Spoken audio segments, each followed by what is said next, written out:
My biggest L, if we're done with the Lakers, has got to be the New Orleans Pelicans, a team that had a troubling last year where they disappointed what the expectations were, look to be on their way to potentially squandering a second generational talent, lose Lonzo Ball.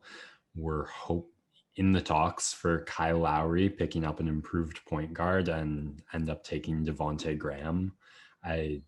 It doesn't seem like there's a lot to be optimistic about right now if you're a Pelicans fan, unless you're really high on this new coaching hire.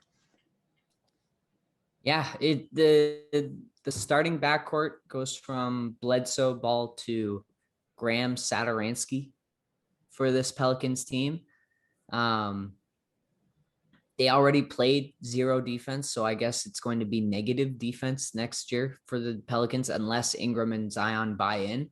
But JV, probably a slightly worse defender than Adams. And then, of course, the two guys I just mentioned, probably worse defenders than what they had last year. Graham fits better offensively in terms of shooting and ball handling. Like, he is a knockdown shooter when he gets open looks, which is great for what they need. But I don't know. And then they give up a first round pick protected in that signing trade deal for Graham. So one less asset to work with. And it's been talked about now for a couple of weeks. That's been a big story coming into New Orleans is, will Zion be the first player ever to turn down a rookie extension to go somewhere else?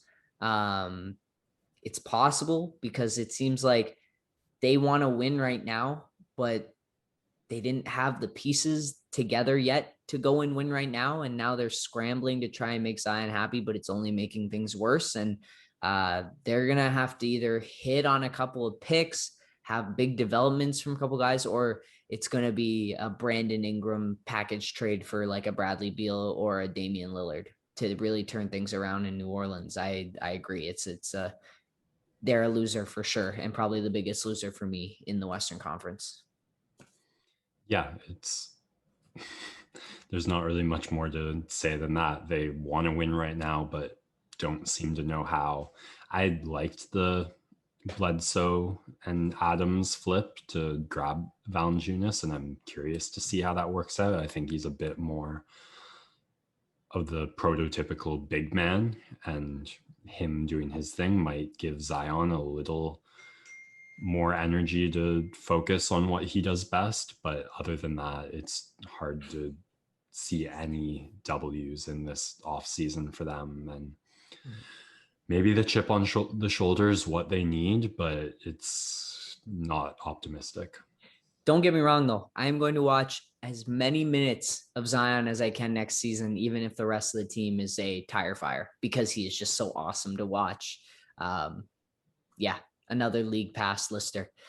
The other loser I had, I guess, talk about here, we can skip over a bunch of teams. We're already getting short on time, and we're just only talking free agency. But the Portland TrailBlazers, and they get Norman Powell. Love my guy Norman Powell, but him, Cody Zeller, Tony Snell, nothing special. And that's not going to help satisfy Damian Lillard. That's the big thundercloud hanging over that organization. And they didn't really do anything to address the team and make it better. So at this point, the Powell signing makes McCollum more expendable. Maybe that'll be the move eventually, a McCollum for Simmons swap in some regard. But yeah, they're my other loser just because they didn't improve the team at all. And Dame has got to be headed out of there at some point, right? Yeah, that I think a quote that came out earlier in his off season was, I don't think we have the roster to win a championship right now.